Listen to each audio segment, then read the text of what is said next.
muitos alunos meus perguntam, outro, qual que é o melhor país para estudar agora? Qual que é o melhor país para trabalhar? Qual que é o melhor país? O dólar tá subindo, cara. Putz, isso é um excelente momento, cara. Enquanto alguns choram, outros vendem lenço. Excelente momento pra gente ganhar em dólar fora. Excelente momento para uma bolsa fora. Qual o melhor país?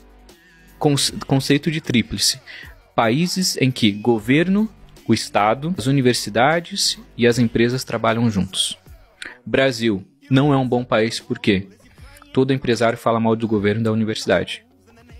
Tudo não, tô exagerando, tô generalizando aqui, né? Mas muitas pessoas da academia falam mal da empresa. Vai fazer pesquisa, você é um gênio, cara. Bora continuar aqui na academia, vira professor, pesquisador. A galera puxa, pega a universidade pública, a galera puxa, meio que automaticamente te coloca ali naquele meio. Pra quem vai trabalhar pra esses capitalistas malvadões? Governo, então, tá fora. Governo, a mesma coisa, cada um puxa pra um lado. Pega Vale do Silício, como que foi construído? Incentivo governamental, Stanford